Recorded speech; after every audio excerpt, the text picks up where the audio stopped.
Assalamualaikum warahmatullahi wabarakatuh. Kami dari kelompok 4 akan memaparkan materi mengenai Birds, Reptiles by Another Name. Dengan beranggotakan Syifa Hibatul Wafiroh, Siti Aisyah, Siti Aulia Rodlotul Jannah, Resa Kefira Mustikasari, Dini Fiddiniyah, Epi Nurul Bariyah Muhtar, dan Ameli Sarah Kamal. Pemaparan pertama mengenai hubungan filogeni burung. Pada tahun 1860-an, Thomas Henry Huxley menggambarkan burung sebagai reptil yang dimuliakan dan memasukkan mereka ke dalam satu kelas Sauropsida. Ketika ahli zoologi dan paleontologi belajar lebih banyak tentang hubungan antara burung dan reptil lainnya, banyak ilmuwan mendukung gagasan asli Huxley. Kesamaan anatomi termasuk fitur seperti kondilus occipital tunggal pada tengkorak atau titik artikulasi antara tengkorak dan vertebra serviks pertama, tulang telinga tunggal, struktur rahang bawah, dan lusinan karakteristik lainnya. Karakteristik fisiologis seperti adanya sel darah merah berinti dan aspek fungsi hati dan ginjal dimiliki oleh reptil dan burung non-avian. Beberapa burung dan reptil lainnya memiliki karakteristik perilaku yang sama, misalnya yang terkait dengan bersarang dan merawat anak. Seperti yang dinyatakan oleh Thomas Henry Huxley, burung dimasukkan ke dalam kelas Sauropsida. Sauropsida berkembang menjadi dua keturunan yaitu Anapsida dan Diapsida. Anapsida mengalami evolusi dan menghasilkan keturunan berupa kura-kura, sedangkan Diapsida berkembang menjadi dua lagi yaitu Lepidosauria dan Archosauria. Lepidosauria kemudian berkembang menjadi Sukuamata yang garis evolusinya menghasilkan kadal, ular, dan kadal cacing. Sedangkan Archosauria berkembang menjadi buaya dan dinosaurus. Dilansir dari Biologis, 65 juta tahun yang lalu terjadi kepunahan massal, di mana semua dinosaurus mati dan hanya satu kelompok dinosaurus berbulu yang bertahan hidup. Dinosaurus berbulu tersebut berevolusi menjadi Aves, sehingga buaya memiliki kekerabatan yang jauh lebih dekat dengan Aves. Buaya kemudian termasuk reptilia, sedangkan Aves membentuk kelompoknya sendiri. Representasi tentang teropoda berbulu dan burung purba. Burung diturunkan dari Archosaurus purba garis keturunan yang dimiliki oleh dinosaurus dan buaya. Burung-burung tersebut berkerabat dekat dengan sekelompok dinosaurus dalam garis keturunan Saurisian yang disebut teropoda. Nah, penemuan pertama yang disebut dinosaurus seukuran ayam yaitu Sinosauropteryx yang terlihat pada gambar di latar depan kanan dengan corak belang-belang hitam. Ia memiliki struktur tubular kecil, mirip dengan bulu pada tahap awal perkembangannya pada burung modern. Lalu di tengah latar depan terlihat bulu berwarna putih. Nah, itu adalah spesies Caudipteryx. Memiliki bulu simetris dan seukuran kalkun. Di latar belakang terlihat burung yang sedang terbang. Itu adalah Microraptor. Nah, perhatikan pada representasi bulu pada keempat pelengkap, ternyata tidak ada yang yakin bahwa Microraptor ini bisa terbang, kemungkinan memanjat pohon dan meluncur, tetapi ia memiliki bulu asimetris yang menjadi ciri bulu terbang burung. Nah, spesies lain yang terlihat pada gambar sebelah kanan berwarna hitam ada Gisiangornis, dan di sebelah kiri yang berwarna oranye adalah Jiholornis.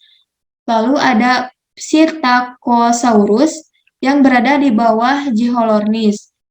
Nah, Psittacosaurus ini dinosaurus pemakan tumbuhan bipedal. Yang kedua ada evolusi burung, Archaeopteryx, Eolulaphis, dan evolusi penerbangan. Yang pertama, Archaeopteryx. Pada tahun 1861, Salah satu fosil vertebrata terpenting ditemukan di tambang batu tulis di Batavia, Jerman. Fosil hewan seukuran merpati yang hidup selama periode Jurassik sekitar 150 juta tahun lalu. Nah, hewan ini adalah Archaeopteryx. Karakteristiknya memiliki ekor panjang, pada sayapnya terdapat jari-jari yang bercakar. Kepala lengkap dari spesies ini tidak diawetkan, tetapi ada jejak bulu di bagian ekor dan sayap bulu pendek adalah bukti utama yang mengarah pada interpretasi bahwa ini adalah fosil burung purba. 16 tahun kemudian, fosil yang lebih lengkap ditemukan, memperlihatkan adanya gigi di rahang seperti paruh. Penemuan fosil Archaeopteryx kemudian telah memperkuat gagasan nenek moyang reptil untuk burung. Archaeopteryx penting dalam pengembangan hipotesis tentang awal penerbangan. Nah, clavicula atau tulang harapan Archaeopteryx ini berkembang dengan baik dan memberikan poin-poin keterikatan untuk otot sayap. Nah, clavicula ini adalah tulang selangka yang menyatu berfungsi sebagai penopang otot pada saat terbang. Tidak seperti pada burung modern, tulang dadanya rata, ekornya panjang dan bertulang, dan tulang sayap dan tempat kerangka lainnya untuk perlekatan otot yang akan digunakan dalam penerbangan kurang berkembang. Selanjutnya, evolusi penerbangan. Beberapa ahli zoologi berpikir bahwa jari-jari sayap yang mencakar mungkin telah digunakan untuk memanjat pohon dan berpegangan pada cabang. Urutan dalam evolusi penerbangan melibatkan lompatan dari cabang ke cabang atau cabang ke tanah. Di beberapa titik kemudian meluncur berevolusi. Kemudian kepakan lemah melengkapi luncuran dan akhirnya penerbangan bertenaga sayap berevolusi. Ahli zoologi lain mencatat bahwa struktur kaki belakang burung paling awal menunjukkan bahwa mereka mungkin bipedal. Bipedal adalah suatu bentuk pergerakan terestrial yang mana organismenya bergerak dengan menggunakan dua tungkai belakang atau kaki. Mereka juga mungkin berlari dan melompat di tanah. Gigi dan cakarnya yang menyerupai cakar burung pemangsa modern mungkin telah digunakan untuk menangkap mangsa. Selanjutnya ada Eolulavis. Nah, fosil burung ini dari endapan Cretaceous awal di Spanyol memberikan informasi penting tambahan tentang awal penerbangan. Burung ini ditemukan di endapan berumur 125 juta tahun dan memiliki lebar sayap 17 cm. Fosil ini menunjukkan bahwa Eolulavis memiliki struktur sayap yang disebut alula. Nah, alula ini adalah tonjolan kecil pada anterior tepi sayap burung, bisa dilihat pada gambar yang dilingkari. Itu adalah alula. Nah, alula hadir di banyak burung modern yang terlibat dalam penerbangan lambat dan melayang. Keberadaannya di fosil ini menunjukkan bahwa mekanisme penerbangan yang kompleks terkait dengan penerbangan lambat, melayang, dan sangat bermanuver berevolusi setidaknya 125 juta tahun yang lalu. Sekian yang dapat saya sampaikan. Baik, bismillahirrahmanirrahim. Perkenalkan sebelumnya saya Amel MPN 192154113 yang akan menerangkan materi selanjutnya yaitu tentang karakteristik burung. Di sini ada beberapa karakteristik dari burung yaitu yang pertama memiliki bulu sebagai penutup tubuh yang tidak dimiliki oleh vertebrata lain kecuali pada dinosaurus. Nah, burung ini juga memiliki karakteristik yaitu bersifat endotermik. Burung sendiri memiliki skeleton atau tulang yang telah dimodifikasi untuk penerbangan atau untuk terbang. Nah, tulangnya itu berongga, lalu memiliki tungkai bagian depan yang menunjang sayap dan memiliki paruh yang tidak bergigi, serta memiliki ekor yang telah produksi. Nah, burung juga memiliki alat pernapasan yang berupa paru-paru dan dibantu oleh kantong udara. Burung juga memiliki karakteristik yaitu fertilisasi secara internal dengan cara bertelur dan telurnya itu mengandung amin atau amniotik. Adapun karakteristik yang lain yaitu kepala pada burung ini ditopang dengan leher yang fleksibel dan tengkoraknya itu berartikulasi dengan pembilas osipital tunggal. Nah, burung ini memiliki otak yang relatif besar dengan korpora striata yang tergolong padat, neopaleonnya itu kecil, dan lobus opticusnya itu besar. Nah, burung sendiri itu tidak memiliki gigi, kecuali gigi telur yang hanya diperlukan untuk membantu penetasan telur dan mempunyai paruh yang menutup rahang atas dan rahang bawah.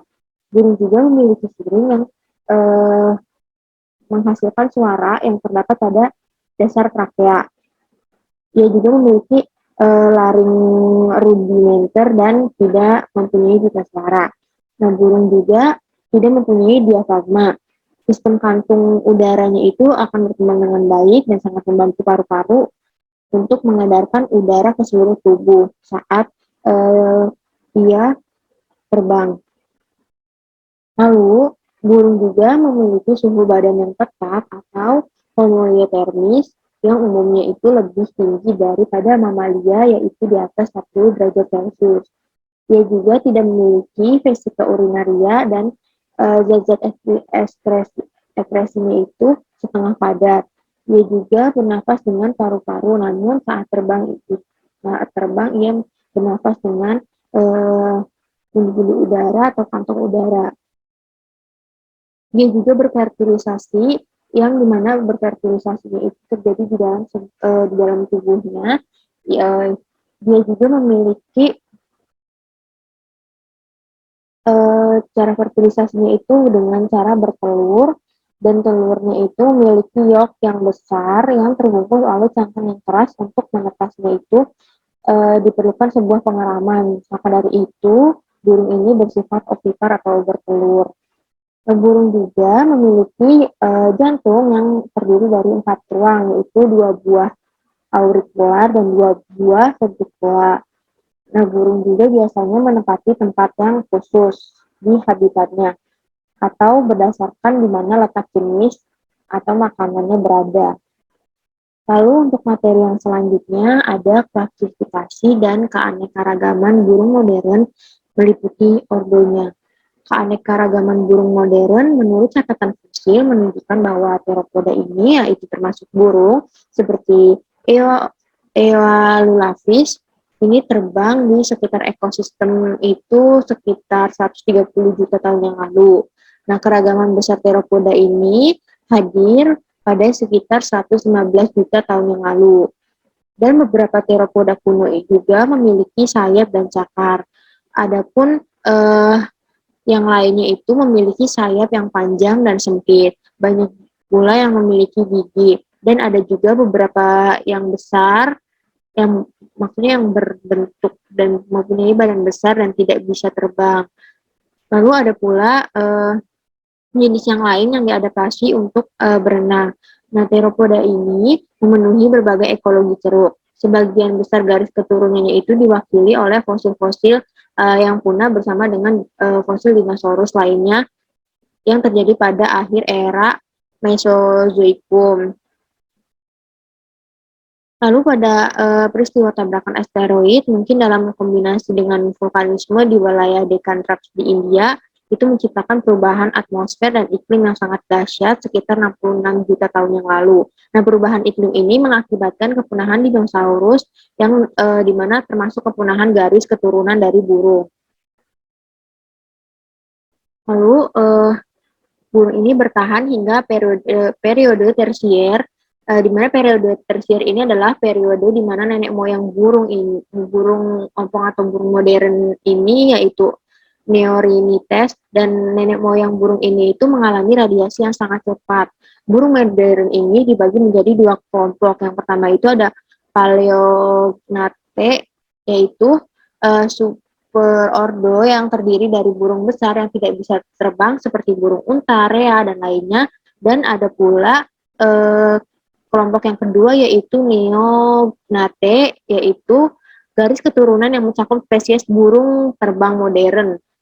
Nah, filogeni burung modern ini telah kontroversial. Taksonomi klasik mengandalkan perilaku karakteristik, nyanyian, perbedaan anatomi, dan relung ekologi untuk membedakan ordo burung. Analisis molekuler seluruh genom burung itu mewakili 32 dari 35 ordo unggas, termasuk 30 ordo neognat yang membantu menyelesaikan kontroversi. Nah, burung juga dicirikan oleh adaptasi untuk terbang, termasuk keberadaan dari sayap, bulu, endodermi, modifikasi kolom vertebral, dan tulang yang diringankan oleh ruang udara atau kantong udara. Nah, mereka ini memiliki banyak karakteristik yang dimana burung juga berevolusi dalam garis keturunan Archosaur dari dinosaurus theropoda. Nah, penerbangannya ini mungkin telah berevolusi karena beberapa theropoda ini menggunakan sayap untuk meluncur dari cabang pohon atau sebagai stabilisator saat hewan berlari dan melompat selama mengejar mangsanya. Lalu radiasi adaptif ordo burung modern ini dimulai sekitar 70 juta tahun yang lalu. Untuk materi selanjutnya ada klasifikasi Aves. Nah, klasifikasi Aves ini bisa dibaca ya, ada banyak sekali ordo-ordo dari Aves ini. Untuk materi selanjutnya kita langsung ke contoh ordonya. Yang pertama itu ada ordo Anseriformes, yaitu ordo dari Aves dengan ciri-ciri sayap berkembang baik, tidak memiliki gigi pada rahang, memiliki digotilus, memiliki tulang sternum yang dimana tulang sternum ini memiliki carina sterni, memiliki paruh yang besar, lebar, dan tertutup lapisan tanduk yang tipis. Bagian tepi paruhnya itu memiliki lamela, lidahnya itu berdaging, tungkainya itu pendek dan berselaput yang dimana berfungsi untuk berenang, memiliki ekor yang pendek, dan memiliki waktu mudanya itu memiliki bulu yang seperti kapas. Nah, biasanya contoh dari ordo Anseriformes ini antara lain ada Dendrochina gutata yaitu belibis totol, ada juga Anas gracilis atau biasa disebut itik labu. Lalu ada juga sinus atratus atau biasa disebut angsa hitam. Nah, ordo ini juga mencakup dua famili, yaitu famili yang pertama adalah famili Anhimidae dengan contoh spesiesnya itu Anhima cornuta, dan famili yang kedua itu adalah famili Anatidae dengan contoh spesiesnya itu Dendrochina gutata atau belibis totol dan Anas gracilis. Nah, di sini bisa kalian lihat gambarnya dari contoh ordo Anseriformes. Lalu untuk selanjutnya ada ordo Galliformes. Nah, ordo Galliformes ini mencakup burung-burung terestrial dengan ciri-ciri terbangnya itu pendek-pendek, maksudnya dengan jarak yang pendek, lalu memiliki paruh pendek dengan cabang bulu, kakinya juga digunakan untuk berlari dan mengais, dan pemakan biji atau rerumputan, atau biasa disebut dengan graminivore. Nah, ordo ini juga mencakup dari 7 familia, yaitu diantaranya ada famili Megapodidae, dengan contoh spesiesnya itu Megapodius, dan famili Phasianidae dengan contoh spesies Pavomollicus. Nah, di sini ada gambar dari contoh ordo Galliformes, yaitu ada Megapodius dan Pavomollicus. Untuk ordo selanjutnya ada ordo Accipitriformes, yaitu ordo ini merupakan kelompok burung dengan ciri paruh tajam dan melengkung yang dilengkapi dengan cere atau membran dari pangkal rahang atas, di mana lubang hidung itu terbuka. Nah, ordo ini juga memiliki sayap panjang dengan lebar 4-6 bulu di bagian tepi luarnya. Pada ordo ini juga dapat terbang lama dan dapat mengepakkan sayapnya dengan kurun waktu yang lama. Ordo ini juga memiliki kaki cakar yang kuat, yang lalu termasuk ke dalam hewan karnivora, dan bersifat diurnal atau aktif siang hari. Nah, sebelumnya kelompok ini juga masuk ke dalam ordo Falconiformes, namun dipisahkan berdasarkan karakter DNA-nya yang cukup jauh dengan ordo Falconiformes. Contoh spesies ordonya itu ada Accipitriformes. Nah, contoh hewan dari ordo Accipitriformes ini yaitu ada Accipiter trivirgatus atau biasa disebut elang alat jambu, lalu ada Pernis Petilochinus atau biasa disebut sikep madu Asia, ada juga Aquila guni atau Raja Wali Kukus, dan yang terakhir ada Spizetus bartelli atau elang Jawa. Dan di samping ada gambar dari contoh hewan dari ordo Accipitriformes bisa dilihat. Untuk ordo selanjutnya ada ordo Apodiformes. Nah, ordo Apodiformes ini adalah kelompok burung yang memiliki ciri bertubuh kecil. Nah, ukuran tungkainya juga sangat kecil dan mempunyai bentuk sayap yang runcing serta ukuran paruh kecil serta lunak, dan ada yang langsing dengan lidah berbentuk bulu panjang. Nah, contoh dari spesies ini adalah ada Colocalia vanicorensis yaitu walet polos, ada Hirundapus caudacutus atau Capenis jarum Asia, dan Hemiprocni longipenis yaitu tembakau jambul. Dan di sini ada gambarnya, bisa kalian lihat contoh dari ordo Apodiformes. Lalu untuk ordo selanjutnya ada ordo Bucerotiformes, yaitu ordo yang dimana kelompok burungnya itu memiliki ciri paruh besar dan kokoh, tulang vertebrata bagian asis dan atlas menyatu, 18% jantan lebih besar daripada betina, dan bersifat monogami. Nah, contoh dari ordo ini yaitu antara lain ada Berinicornis comatus atau rangkok jambul, ada juga Bucerus rhinoceros atau rangkok cula badak, dan ada Rhinoplex vigil atau rangkok gading. Dan bisa dilihat gambarnya contoh dari ordo Bucerotiformes. Untuk ordo selanjutnya ada ordo Caprimulgiformes, yaitu kelompok burung dengan ciri yang memiliki paruh dengan ukuran kecil dan lunak, dan memiliki bentuk mulut lebar, tepi paruh di bagian atasnya itu ditutupi dengan bulu peraba yang berbentuk seperti rambut-rambut kaki, memiliki bulu yang halus, ukuran kaki yang kecil dan lunak, dan bersifat aktif di malam hari atau nokturnal, serta pemakan serangga atau insektivora. Nah, contoh dari ordo Caprimulgiformes ini antara lain ada Batra Postomus stellatus atau biasa disebut paruh kodok bintang, lalu ada Erostopodus mitakalis atau Taksara kumis, dan ada Caprimulgus indicus yaitu cabak kelabu. Nah, di sini ada contoh hewannya yang merupakan contoh dari ordo Caprimulgiformes.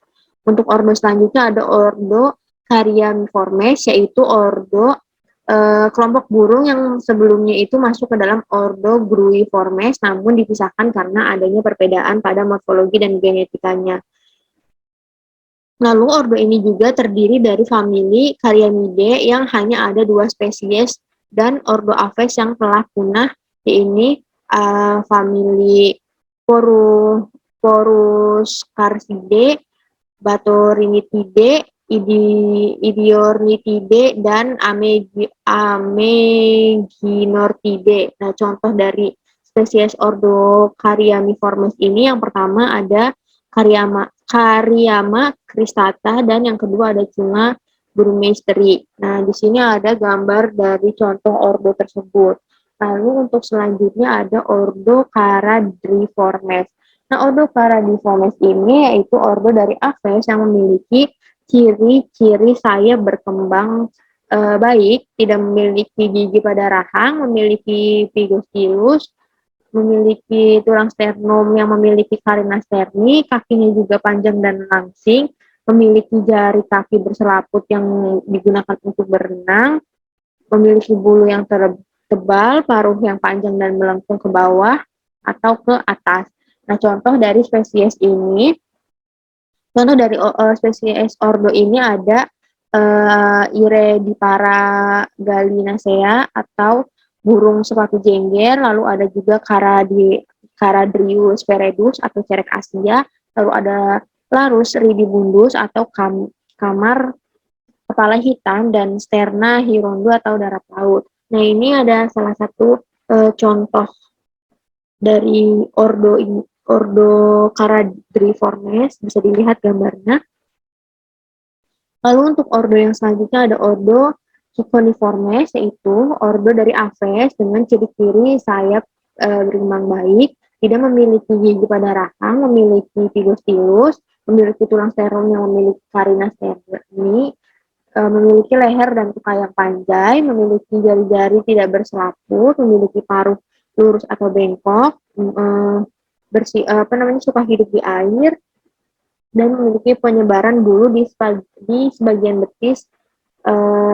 Di sebagian betisnya itu tidak terdapat bulu. Nah, contoh dari spesies ini ada Ardea kinera atau cangak abu, ada Ardiola speciosa atau belekok sawah, ada Leptophilus javanicus atau bangau tongtong, atau ada juga Phoenicotherus sp atau flamingo. Nah, ada juga contoh dari famili ini ada famili Ardeidae dengan contoh spesies Ardea herodria, lalu ada famili Cicollinidae dengan contoh spesiesnya itu Leptophilus javanicus atau yang bisa disebut bangau, dan kalian bisa lihat sendiri contoh dari ordo Ciconiformes, yaitu bisa dilihat gambarnya.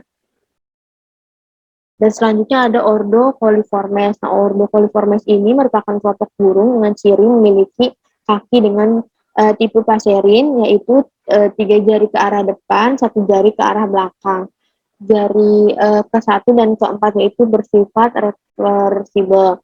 Ia juga memiliki ekor yang sangat panjang dan termasuk pemakan serangga atau insektivora, dan ia juga pemakan buah atau frugivora. Nah, contoh dari ordo ini yaitu ada Coleus macrourus. Bisa dilihat gambarnya. Lalu selanjutnya ada ordo Columbiformes, di mana ordo ini merupakan ordo dari Aves dengan ciri-ciri sayap berkembang baik, tidak memiliki gigi pada rahang, memiliki pigostilus, memiliki tulang sternum yang memiliki carina sterni, memiliki paruh yang pendek dan langsing, dan pada umumnya itu tarsusnya lebih pendek daripada jari-jari, memiliki kulit yang tebal dan halus, memiliki tembolok yang besar dan menghasilkan cairan pigeon milk untuk anaknya, dan bersifat graminivorous atau pemakan biji, serta fragivorous atau pemakan buah. Nah, ada juga contoh dari ordo ini. Yang pertama ada Treron capellei atau punai besar, lalu ada Philinopusintus, yaitu ada balik besar, lalu ada Columbalipia atau merpati batu, lalu ada Streptopelia sinensis atau tekukur, dan yang terakhir ada Geopelia striata atau perkutut Jawa. Dan kalian bisa lihat contoh dari hewan ordo Columbiformes, gambarnya bisa dilihat.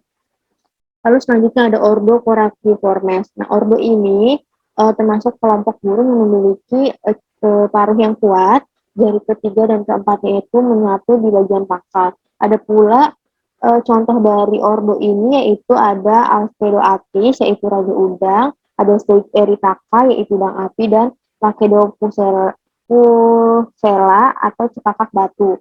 Nah, bisa dilihat contoh dari hewan dari ordo Coraciformes ini. Lalu untuk ordo selanjutnya ada ordo Cuculiformes, yaitu ordo dari kelas Aves yang memiliki ciri terdapat 2 buah jari kaki ke arah depan dan 2 buah jari kaki yang lainnya itu ke belakang.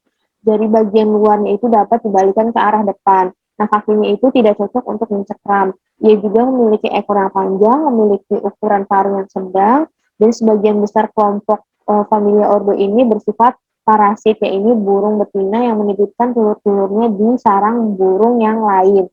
Nah, contoh spesies dari ordo Cuculiformes ini antara lain ada Cuculus crasirostris, yaitu kangkung Sulawesi, Lalu ada juga Cacomantis sonerati, yaitu lurik. Lalu ada eh, Chrysocopix santorsinus, yaitu kedasi ungu, dan ada juga Centropus rectunguis, yaitu bubuk hutan. Nah, di sini ada gambar salah satu contoh hewan yang termasuk ordo Cuculiformes. Lalu untuk ordo selanjutnya ada ordo Columbiformes, yaitu ordo dari Apes dengan ciri saya berkembang baik, tidak memiliki gigi pada rahang, memiliki pigotilus, memiliki tulang sternum, di mana tulang sternum ini memiliki karena kernit. Ia juga memiliki paruh yang pendek dan langsing. Lalu pada umumnya tarsusnya itu lebih pendek daripada jari-jari. Dia juga memiliki kulit yang tebal dan halus, memiliki tembolak yang besar, yang dimana tembolak itu menghasilkan cairan pigeon milk untuk anaknya. Ia juga bersifat graminivorous atau pemakan biji, dan fragivorous atau pemakan buah. Dan ada uh, contohnya juga, yaitu ada Triatonum capillae punai besar, ada Petilinopus cinctus, yaitu walik putih, ada Columbalifia atau merpati batu, ada Streptopelia sinensis, yaitu terkukur, dan ada Geopelia striata, yaitu perkutut Jawa. Dan di sini bisa dilihat gambarnya. Untuk ordo selanjutnya ada ordo Falconiformes, yaitu ordo dari Aves dengan ciri sayap berkembang baik, tidak memiliki gigi pada rahang, memiliki pilus-pilus, memiliki tulang sternum, memiliki paruh yang pendek, melengkung, dan petinya itu tajam, memiliki cakar yang tajam dan runcing untuk memangsa, dan mampu terbang dengan cepat dan dapat melakukan manuver. Nah, contohnya itu ada Microhierax stringularius, yaitu alap-alap sapung, ada juga Falcocencroides, yaitu alap-alap layang, dan Falcoseverus, yaitu alap-alap macan. Dan di sini bisa dilihat gambarnya, gambar hewan dari contoh ordo Falconiformes. Untuk selanjutnya ada ordo Gaviiformes. Nah, ordo Gaviiformes ini ordo dari kelas Aves dengan ciri-ciri tungkainya itu pendek pada ujung posterior badan. Nah, bulunya kaku, jari kakinya itu berselaput yang digunakan untuk berenang, sayapnya berkembang dengan baik, dapat terbang, dan memiliki pigopilus. Nah, contoh spesiesnya itu ada Gavia imer. Bisa dilihat gambar hewan dari contoh dari ordo Gaviiformes. Lalu untuk ordo selanjutnya ada ordo Gruiformes. Nah, ordo Gruiformes ini ordo dari Aves yang memiliki ciri-ciri sayap berkembang dengan baik, tidak memiliki gigi pada rahang, memiliki pigotilus, memiliki tulang sternum, memiliki paruh berukuran besar, dan tidak pandai terbang, serta memiliki tungkai yang panjang. Nah, contoh spesies ordo Guiformes ini ada tumik maculosa atau gemak totol, ada turnik suscitator atau puyuh, dan ada Fulica atra atau mandar hitam. Nah, di sini ada contoh hewannya, ada gambarnya juga bisa dilihat.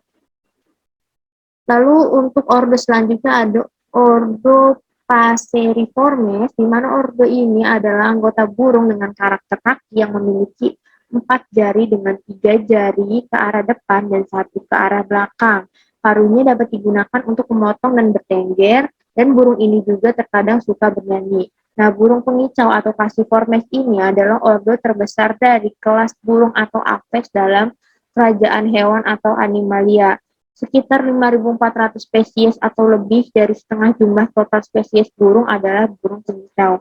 Spesies burung dalam ordo burung pengicau mempunyai otot yang rumit untuk mengatur organ suaranya, dan sebagian besar burung-burung dalam ordo ini mempunyai ukuran tubuh yang relatif lebih kecil dibanding burung-burung dalam ordo lainnya. Contoh dari ordo Passeriformes itu yaitu Beo.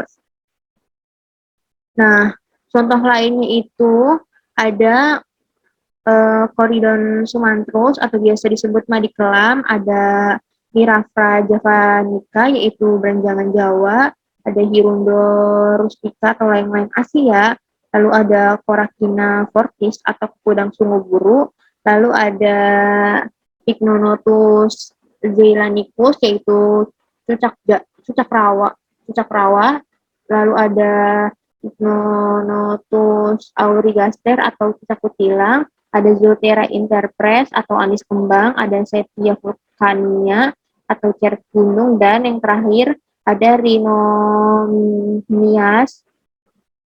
angularis atau sikatan rimba gunung.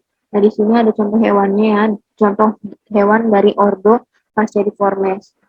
Lalu yang untuk ordo selanjutnya ada ordo Phalecaniformes, yaitu ordo dari aves dengan ciri sayap berkembang dengan baik, tidak memiliki gigi pada rahang, memiliki pigostilus, memiliki tulang sternum yang memiliki carina sterni, dan memiliki ukuran nares atau lubang hidung yang kecil, memiliki kantung pada daerah leher, memiliki jari kaki berselaput yang digunakan untuk berenang, memiliki paruh panjang dan besar, serta dapat membuka dengan lebar, biasa hidup di air.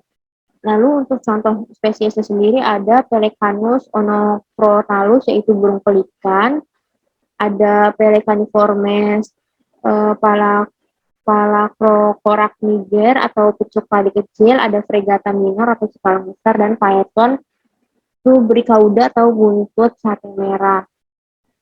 Untuk selanjutnya ada ordo Penicopteriformes. Nah, spesies ini yaitu spesies burung berkaki panjang yang hidup berkelompok, contohnya itu flamingo, di mana flamingo ini memiliki warna yang cerah, akan lebih mudah untuk menarik pasangannya. Dan mereka ini memiliki paruh untuk menyaring air dan lumpur untuk mendapatkan makanan seperti udang dan alga. Nah, ia juga memiliki kemampuan untuk berdiri dengan satu kaki yang bertujuan untuk mengkonversi energi. Lalu untuk ordo Pisciformes. Nah, umumnya ordo Pisciformes ini merupakan insektivora.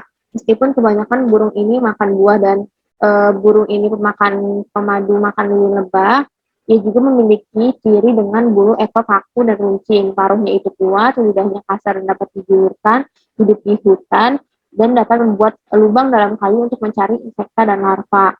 Ia juga memakan kambium batang pohon, menimbun makanannya dalam lubang kayu, dan hampir ke semua Pisciformes ini memiliki kaki zigodaktili, memiliki paruh yang kuat, uh, bulu di bagian depannya itu terdapat sedikit kecualian bagi beberapa spesies burung melati yang mempunyai 3 jari. Nah, contoh dari ordo Pisciformes ini ada Pogonpirolopus atau takut api, ada juga indikator Archipelagius atau pemandu lebah Asia, dan tipus Pitatus atau pelatuk hijau. Nah, ini bisa dilihat ya contohnya. Untuk ordo selanjutnya ada ordo Podocipediformes, yaitu jenis burung yang terbesar di banyak perairan air tawar yang kadang-kadang mengunjungi laut bila sedang bermigrasi di musim dingin. Ordo ini hanya memiliki satu famili, yaitu famili Podocipedidae, dan terdapat 22 spesies dalam 6 genera. Nah, contoh spesiesnya itu ada Tadibaptus ruficolis, lalu ada Podilimbus, Podicep, dan Rolandia microptera. Nah, grebe ini contohnya itu kan grebe ini memiliki kaki yang dimana termasuk ke burung perenang dan penyelam yang handal. Nah, mereka ini memiliki kaki yang terletak jauh di belakang dan dapat berlari untuk waktu yang singkat. Ia juga memiliki sayap yang sempit dan beberapa spesiesnya itu dapat terbang rendah. Mereka juga merespon bahaya dengan menyelam daripada terbang. Jadi ia itu kebanyakan contoh dari spesies ini itu merespon bahayanya itu dengan menyelam. Lalu untuk ordo selanjutnya ada ordo Procelariformes, yaitu merupakan ordo dari burung laut yang terdiri dari 4 keluarga. Nah, pada awalnya ini, ordo ini itu disebut dengan hidung tabung dan tidak memiliki gigi pada rahang, sayap yang panjang dan sempit, dan terbangnya itu lama tanpa menggunakan sayap. Nah, ordo ini tinggal dalam koloni dan membuat sarang di pulau-pulau terpencil yang jauh dari predator. Burung ini juga termasuk burung yang monogami, dan sepasang burung Procelariformes ini dapat mempertahankan hubungan tersebut seumur hidupnya. Contoh dari ordo ini ada Pinus pacificus atau penggunting laut Pasifik, dan Dacyon sapiense yaitu petrel Tanjung. Bisa dilihat ya contoh dari ordo Prostellariformes. Nah, untuk selanjutnya ada ordo Psittaciformes. Psittaciformes ini merupakan ordo dari Apes dengan ciri sayap berkembang dengan baik, tidak memiliki gigi pada rahang, memiliki paruh pendek, sempit, tepinya tajam dan ujungnya itu berkait, dan memiliki paruh bagian atasnya itu memiliki sendi dengan tengkorak sehingga dapat bergerak dan termasuk ke dalam burung pemakan biji. Ia juga memiliki bulu yang berwarna variasi. Nah, ia juga memiliki jari bagian luar yang bersifat irreversible, yaitu tidak dapat dikembalikan lagi ke depan, seperti pada bayang sejati yaitu burung betet, dan famili ini juga diantaranya itu ada kakak tua ya. Nah, ada juga contoh spesies dari ordo Psittaciformes ini, ada nuri aru, ada kasturi kepala hitam, ada kakak tua jamur kuning, dan sering di Jawa. Di sini juga ada contohnya ya. Contoh dari ordo Psittaciformes, ada gambarnya, bisa dilihat.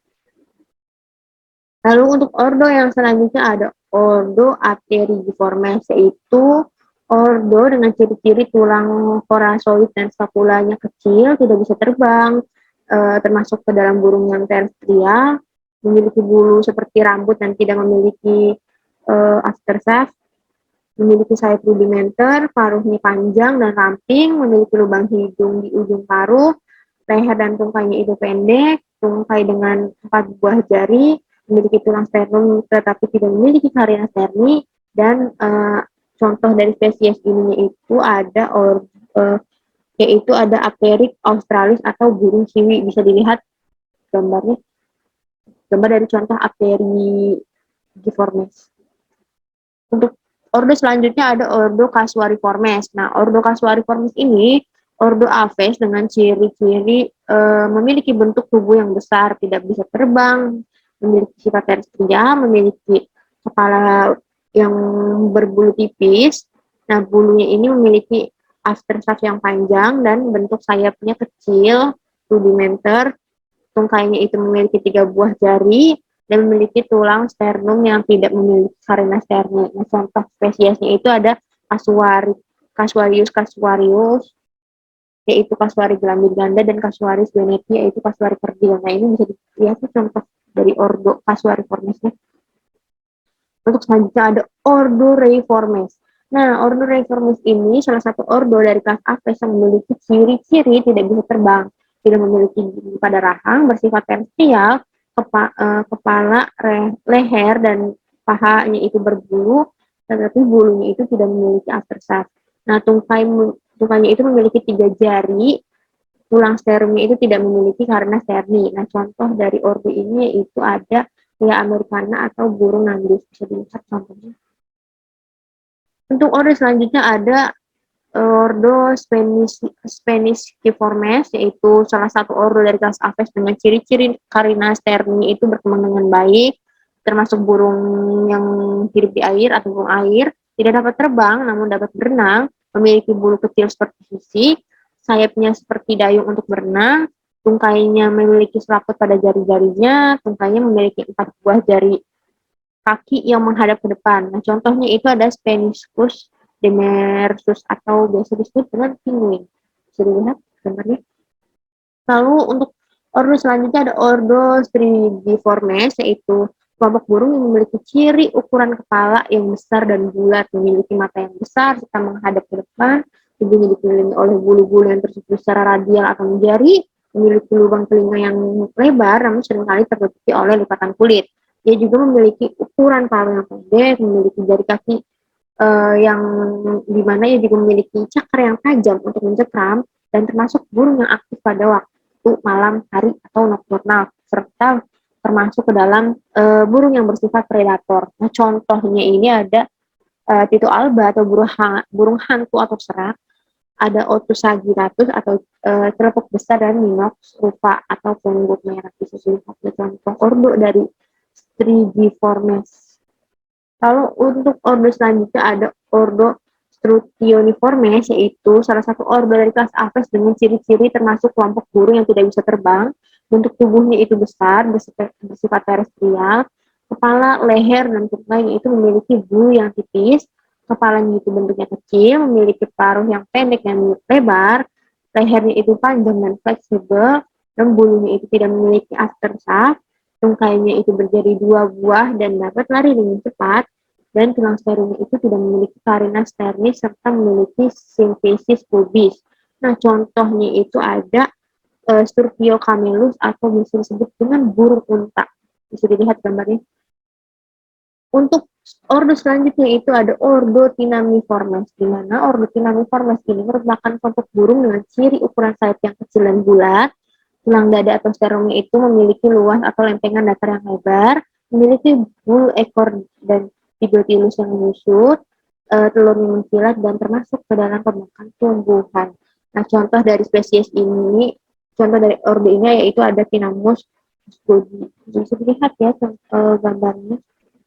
Lalu untuk ordo selanjutnya ada ordo Trogoniformes, di mana ordo ini adalah anggota burung dengan ciri-ciri memiliki paruh pendek, bahu terdapat rambut-rambut di bahu, lalu di bagian pangkalnya juga ada rambut-rambutnya atau bulunya. Lalu ukuran kakinya itu kecil dan lunak, memiliki bulu dengan warna cerah dan sekali dengan warna hijau. Contoh spesiesnya itu ada Apalharpactes rainwarti atau lumpur Jawa, ada Apalharpactes makroti atau lumpur Sumatera, dan Harpactes bufuauseli atau lumpur putri. Bisa dilihat ya gambarnya, contoh dari ordo Trogoniformes. Untuk yang selanjutnya ada poin 5 mengenai bentuk adaptasi burung. Khususnya untuk bentuk adaptasi pada kaki burung. Bisa rekan-rekan perhatikan pada layar, ada gambar 1, 2, 3, 4, dan 5. Nah, untuk yang pertama ada kaki cakar tajam. Kaki burung dengan cakar tajam dimiliki oleh burung karnivora atau pemakan daging untuk menangkap mangsa karena cakarnya yang melengkung tajam ke bawah dan kuat. Untuk gambar nomor 2 ada kaki burung petengger. Kaki burung petengger memiliki 3 jari kaki pada anterior.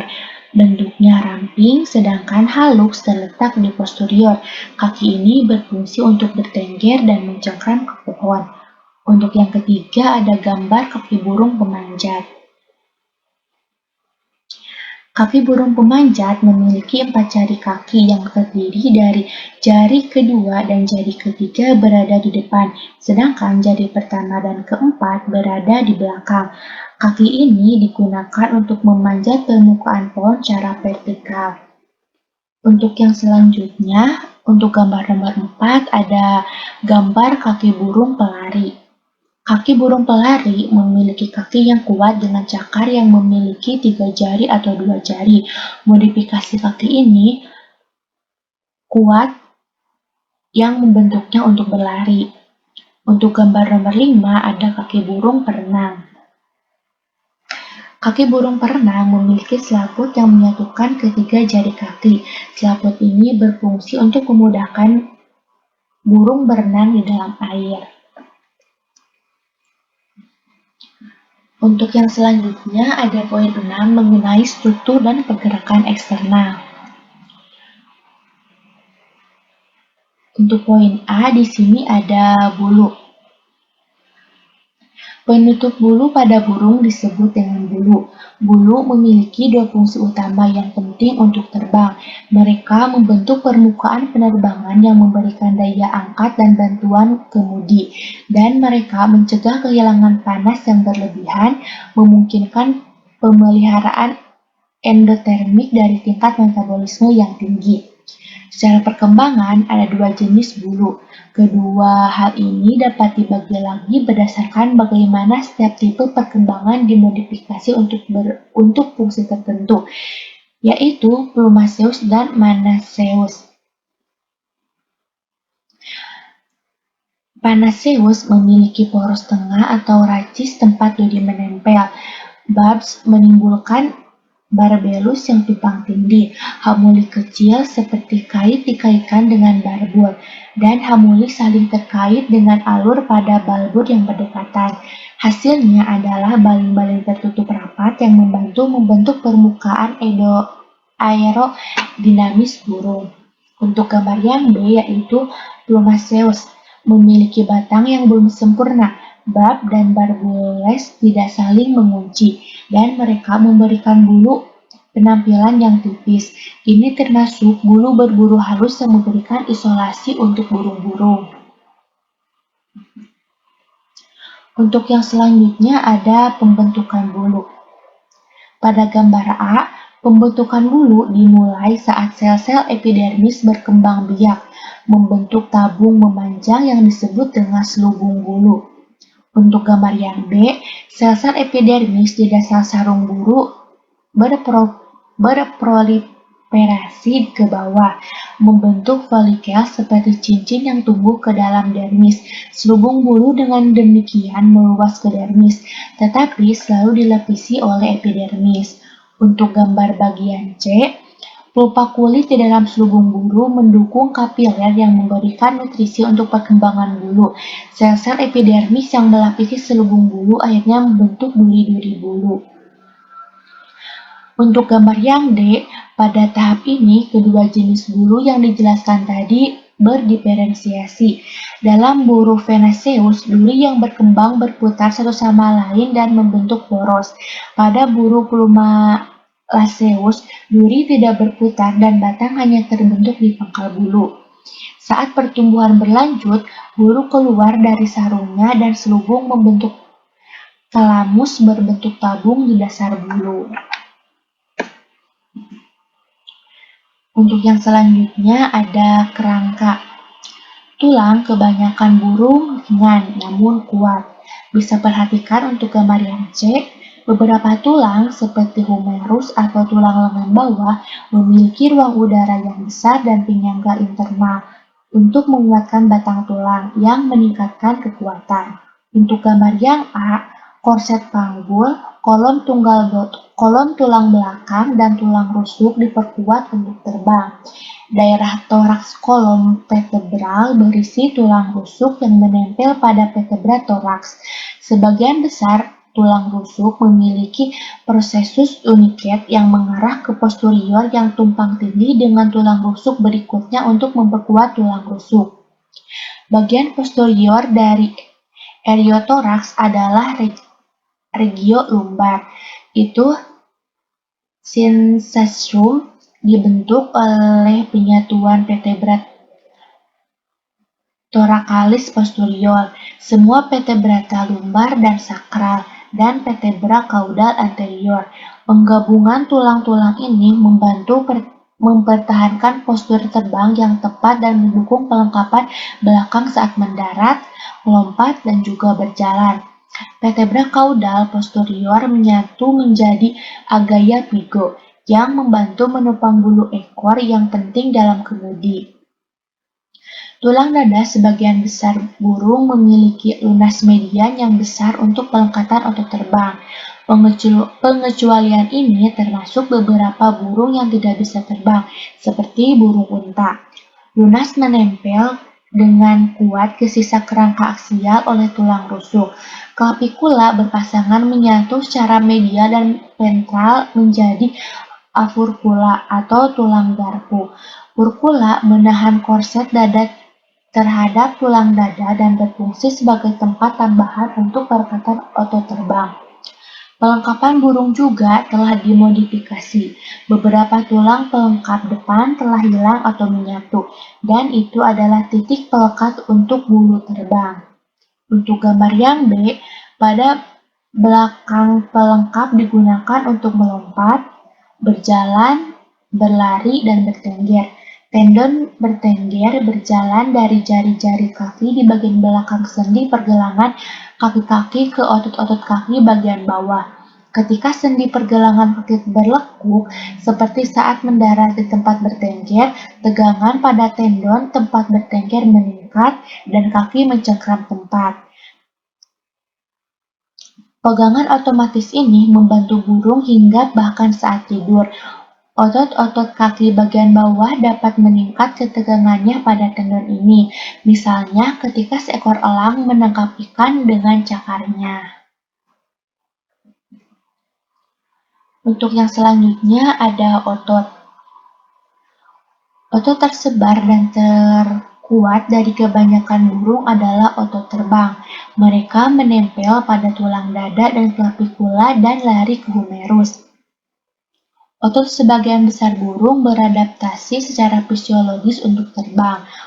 Otot-otot terbang harus berkontraksi dengan cepat dan kelelahan sangat lambat. Otot-otot ini memiliki banyak mitokondria dan menghasilkan ATP dalam jumlah besar untuk menyediakan energi yang dibutuhkan untuk terbang, terutama migrasi jarak jauh. Unggas domestik telah dibiarkan secara selektif untuk mendapatkan sejumlah besar otot atau daging putih yang disukai manusia sebagai makanan tetapi kurang beradaptasi untuk terbang karena mengandung serat yang dapat berkontraksi dengan cepat tetapi mengandung sedikit mitokondria dan memiliki vaskularisasi yang buruk. Untuk gambar yang A, sayap burung disesuaikan untuk berbagai jenis penerbangan. Namun, terlepas dari apakah seekor burung terbang, meluncur, ataupun terbang dengan cepat, mekanisme untuk tetap tinggi adalah serupa. Sayap burung membentuk airfoil. Margin anterior sayap lebih tebal dari margin posterior. Permukaan atas sayap agak cembung, dan permukaan bawah rata atau agak cekung. Udara yang melewati sayap bergerak lebih jauh dan lebih cepat daripada udara yang lewat di bawah sayap, menurunkan tekanan udara pada permukaan atas sayap dan menciptakan daya angkat. Untuk gambar yang B, gaya angkat dibuat oleh sayap harus mengatasi berat burung, dan gaya yang mendorong burung ke depan harus mengatasi hambatan yang ditimbulkan burung yang bergerak di udara. Meningkatkan sudut yang dibuat oleh tepi depan sayap dengan udara yang datang atau sudut serang. Meningkatkan daya angkat, namun ketika sudut serang meningkat, aliran udara di atas permukaan menjadi turbulen mengurangi daya angkat. Untuk gambar C dan E, turbulensi berkurang jika udara dapat mengalir dengan cepat melalui celah-celah di ujung depan sayap. Penempatan bulu di ujung sayap dan adanya alula di tepi anterior sayap mengurangi turbulensi. Itu alula adalah sekelompok bulu kecil yang didukung oleh tulang jari medial. Selama lepas landas, mendarat dan terbang melayang, sudut serang meningkat dan alula meningkat. Selama terbang tinggi dan cepat, angle of attack berkurang dan slotting berkurang. Untuk gambar yang bagian D, bagian distal sayap menghasilkan sebagian besar kekuatan pendorong penerbangan karena lebih jauh dari sendi bahu. Bagian distal sayap bergerak lebih jauh dan lebih cepat daripada bagian proksimal sayap. Selama downstroke atau forward stroke, ujung depan bagian distal sayap diorientasikan sedikit ke bawah dan menciptakan gaya dorong yang agak analog dengan gaya dorong yang dihasilkan oleh baling-baling pesawat. Selama upstroke atau stroke pemulihan, bagian distal sayap diorientasikan ke atas untuk mengurangi resistensi. Bulu-bulu pada sayap tumpang tindih sehingga pada gaya ke bawah, udara menekan bulu-bulu di tepi sayap bersama-sama, memungkinkan sedikit udara untuk lewat di antara bulu-bulu tersebut. Meningkatkan gaya angkat dan gaya dorong. Pada gaya ke atas, sayap sedikit terlipat ke dalam. Juga, bulu-bulu sedikit terbelah, memungkinkan udara lewat di antara mereka yang mengurangi resistensi selama langkah pemulihan ini. Nah, ekor burung melayani berbagai fungsi keseimbangan, kemudi, dan pengereman selama penerbangan. Ini juga meningkatkan daya angkat yang dihasilkan sayap selama penerbangan kecepatan rendah. Selama penerbangan horizontal, merentangkan bulu ekor meningkatkan daya angkat di bagian belakang burung dan menyebabkan kepala menunduk untuk turun. Menutup bulu ekor memiliki efek sebaliknya, memiringkan ekor ke samping, memutar burung. Ketika seekor burung mendarat, ekornya membelok ke bawah, berfungsi sebagai rem udara. Pada jantan dari beberapa spesies, misalnya burung matahari atau Nectarinia dan burung janda atau euflek, ekor memiliki ornamen dramatis yang menarik perhatian betina dan meningkatkan keberhasilan reproduksi.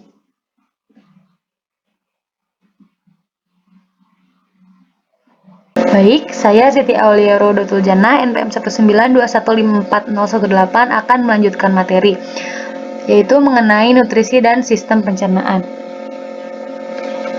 Nah, sistem pencernaan terdiri dari saluran pencernaan dan organ aksesori, di mana saluran pencernaan itu terdiri dari organ-organ yang terlibat atau yang berperan dalam sistem pencernaan. Kemudian ada juga organ aksesori, yaitu berupa kelenjar pencernaan yang terdiri dari hati dan pankreas. Kelenjar pencernaan ini menghasilkan getah yang mengandung enzim yang penting untuk pencernaan secara kimiawi. Nah, yang selanjutnya yaitu mengenai organ pencernaan pada apes, di mana bisa dilihat pada gambar ya, bahwasannya organ pencernaan pada apes itu terdiri dari mulut, kemudian ada esofagus atau kerongkongan, kemudian ada tembolok, kemudian ada proventriculus, kemudian ada ventriculus, kemudian ke usus halus, langsung ke usus halus, kemudian ada ceca atau disebut juga dengan usus buntu, kemudian ada usus besar, dan terakhir ada kloaka. Nah, sistem pencernaan pada burung itu dibedakan menjadi 3. Yang pertama itu pencernaan secara mekanik atau fisik. Nah, pencernaan secara mekanik merupakan pencernaan yang dilakukan oleh serabut otot, terutama terjadi di gizzard atau disebut juga dengan ventriculus, yang dibantu oleh bebatuan. Nah, sistem pencernaan secara mekanik pada apes itu terjadi di rongga mulut dengan bantuan lidah yang akan mendorong makanan menuju ke kerongkongan. Kemudian dari kerongkongan akan menuju ke tembolok. Nah, yang selanjutnya yaitu pencernaan secara kimiawi atau enzimatik. Nah, pencernaan secara kimiawi atau enzimatik ini yaitu pencernaan yang dilakukan oleh enzim pencernaan yang dihasilkan oleh kelenjar saliva di mulut, yaitu enzim amilase, kemudian dari proventriculus dan ventriculus atau gizzard yaitu pepsin dan lipase, kemudian oleh duodenum yaitu amilase, tripsin, kolagenase, garam empedu dan lipase, kemudian oleh jejunum yaitu maltase, sukrase, laktase, dan peptidase yang berfungsi memutus ikatan protein, lemak, dan karbohidrat. Nah, sistem pencernaan secara enzimatis ini terjadi di mulut dengan bantuan enzim ptialin, di lambung dengan bantuan asam klorida, dan di dalam usus halus dengan bantuan enzim yang dihasilkan oleh pankreas. Kemudian yang ketiga ada pencernaan secara mikrobiologi. Nah, pencernaan secara mikrobiologi yaitu merupakan pencernaan yang terjadi di sekum dan kolon. Nah, sistem pencernaan secara biologis ini dibantu oleh bakteri atau disebut juga dengan mikrobiologi ya, karena itu disebut juga dengan mikrobiologi. Nah, biasanya itu terjadi di dalam usus besar. Nah, yang selanjutnya ada mekanisme pencernaan makanan pada apes. Nah, pencernaan makanan itu dimulai dari paruh. Nah, diteruskan ke mulut ya. Nah, di dalam mulut ini terdapat kelenjar yang menghasilkan saliva dengan kandungan enzim amilase dalam konsentrasi rendah, sehingga proses pencernaan karbohidrat secara enzimatik di mulut sangat terbatas. Nah, selanjutnya makanan akan masuk ke esofagus. Nah, di dalam esofagus ini adalah saluran fleksibel yang menghubungkan mulut dengan ingluives atau tembolok. Nah, jadi si esofagus ini merupakan saluran penghubung antara mulut dan tembolok. Nah, tembolok ini merupakan tempat penyimpanan makanan sementara karena lambung itu kan terdiri dari 2, yaitu proventriculus dan ventriculus. Nah, lambung pada apes ini khususnya pada ayam tidak memiliki kapasitas penyimpanan yang besar. Nah, kemudian makanan masuk ke tembolok. Nah, di mana tembolok ini tidak memiliki peran langsung dalam sistem pencernaan karena tidak mensekresi enzim maupun penyerapan nutrisi. Namun dapat melumat makanan sehingga membantu proses penggilingan dan kerja enzim dalam saluran pencernaan. Burung sering dapat mengumpulkan makanan lebih cepat daripada yang dapat diprosesnya. Jadi lebih cepat mengumpulkan makanannya daripada proses mencerna makanannya itu. Nah, Makanan ini biasanya disimpan dalam tembolok ini, seperti itu, yang merupakan pembesaran dari kerongkongan. Kemudian yang selanjutnya makanan akan masuk ke propentriculus yang merupakan perut glandular atau disebut juga dengan glandular stomach. Nah, perbedaan dari bagian belakang esofagus ini menghasilkan lendir untuk membantu proses penyaluran makanan menuju saluran selanjutnya dan menjaga kelembaban makanan. Pada bagian ini tidak terjadi pencernaan secara mekanik, melainkan terjadi pencernaan secara kimiawi, yaitu menghasilkan HCl dan enzim pencernaan yaitu pepsin dan renin. Nah, karena burung tidak memiliki gigi, mereka dapat memproses banyak makanan di dalam mulut sehingga diserahkan pada sistem lambung, seperti itu. Kemudian yang selanjutnya makanan akan masuk ke ventriculus. Nah, ventriculus ini memiliki dinding berotot untuk mengikis dan menghancurkan biji atau bahan keras lainnya, serta sering disebut juga dengan muscular stomach atau lambung otot. Nah, burung ini dapat menelan pasir dan bahan abrasif lainnya untuk membantu pencernaan. Nah, makanan yang masuk ke dalam ventriculus ini akan digiling dan ditumbuk bersama dengan cairan atau enzim yang dikeluarkan oleh proventriculus. Nah, partikel-partikel kecil yang larut itu akan didorong menuju usus halus, sedangkan partikel yang tidak larut dengan baik seperti batu-batu kecil atau pasir itu akan tinggal dan menetap di dalam gizzard dalam beberapa jam. Nah, kemudian makanan yang kecil tadi dan larut itu kemudian masuk ke usus halus yang merupakan salah satu organ sistem pencernaan dan tempat penyerapan nutrisi. Sebagian besar pencernaan enzimatik dan penyerapan terjadi di usus halus dan dengan dibantu oleh sekresi dari pankreas dan hati. Pencernaan makanan terjadi di duodenum, sedangkan penyerapan nutrisi terjadi pada usus bagian belakang yaitu jejunum dan ileum. Nah, untuk tujuan tersebut, duodenum menerima enzim pencernaan dari pankreas, yaitu amilase dan lipase, juga protease. Nah, yang juga menghasilkan bikarbonat untuk menetralisir asam hidroklorida dari proventriculus tadi. Nah, setelah melewati usus halus, makanan masuk ke usus besar yang merupakan tempat terakhir penyerapan nutrisi. Kemudian setelah dari usus besar, makanan itu sisa makanan menuju ke kloaka yang merupakan gabungan dari saluran urogenital, tempat keluarnya feses, dan saluran reproduksi, di mana pencampuran limbah pencernaan bersamaan dengan limbah dari sistem saluran kencing atau disebut juga dengan urat dikeluarkan menjadi ekstrakta ini di kloaka. Nah, kemudian yang selanjutnya ada modifikasi paruh pada aves. Nah, pada paruh dan lidah burung itu dimodifikasi berdasarkan berbagai jenis kebiasaan dan sumber makanan dari aves tersebut.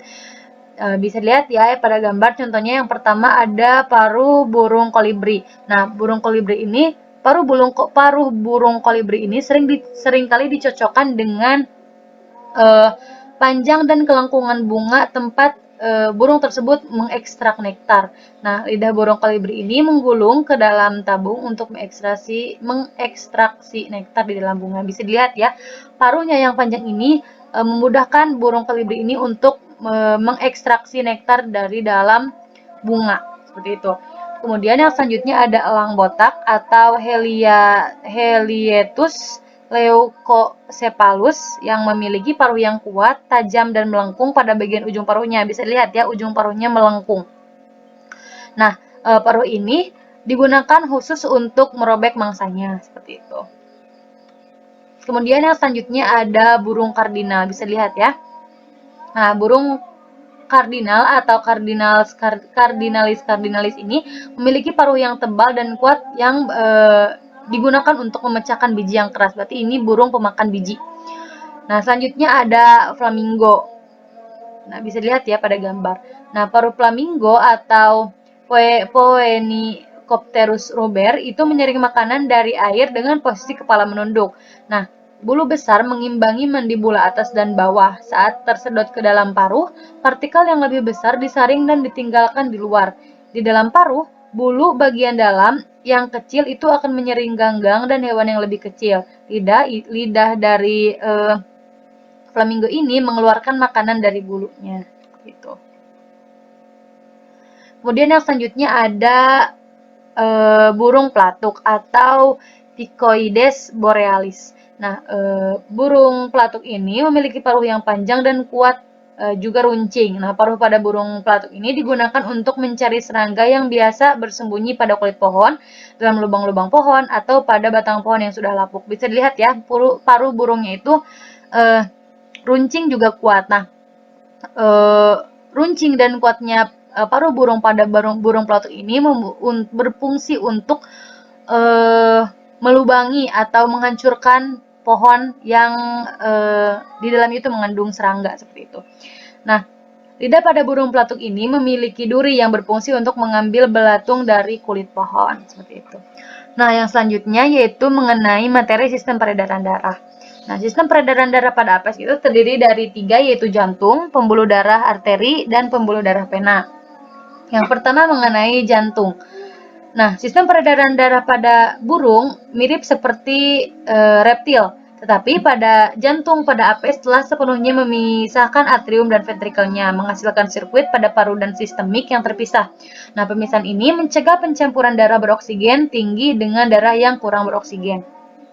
Nah, bisa lihat ya, jantung apes ini memiliki 4 ruang, yaitu atrium kiri dan kanan, kemudian ada ventrikel kiri dan kanan.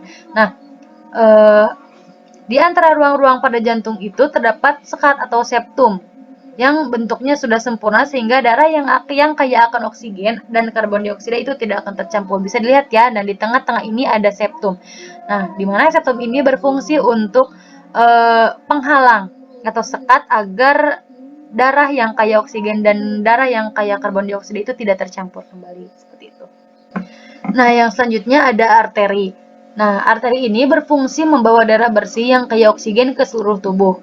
Nah, arteri ini terdapat 2 arteri, yaitu ada arteri yang keluar dari ventrikel kiri dan ada juga arteri yang keluar dari ventrikel kanan. Nah, arteri yang keluar dari ventrikel kiri itu yaitu ada 2 arteri anonim yang merupakan arteri ini bercabang lagi menjadi arteri-arteri yang memberi darah ke bagian kepala, ke bagian otot terbang, dan anggota depannya. Yang kedua ada aorta yang merupakan sisa dari arcus aorticus yang menuju ke kanan. Kemudian ada arteri atau pembuluh nadi yang keluar dari ventrikel kanan yang hanya memiliki satu, yaitu arteri pulmonalis atau pembuluh nadi paru-paru. Nah, arteri pulmonalis ini berfungsi membawa darah dari jantung menuju paru-paru yang kemudian bercabang menuju paru-paru kiri dan kanan. Kemudian yang selanjutnya ada pembuluh balik atau vena. Nah, pada burung terdapat 3 jenis vena, yaitu vena cava superior. Nah, vena ini membawa darah dari kepala, anggota depan, dan anggota otot-otot pectoralis menuju ke jantung. Kemudian yang kedua ada vena pulmonalis, yaitu vena yang membawa darah dari bagian bawah tubuh menuju ke jantung. Yang ketiga ada vena inferior yang berfungsi membawa darah bersih yang kaya oksigen kembali dari paru-paru ke jantung. Seperti itu. Kemudian yang selanjutnya ada mekanisme peredaran darah pada apes. Nah, peredaran darah pada apes itu dikategorikan sebagai peredaran darah tertutup ganda, di mana darah diedarkan melalui pembuluh darah melewati jantung sebanyak 2 kali. Nah, pada apes,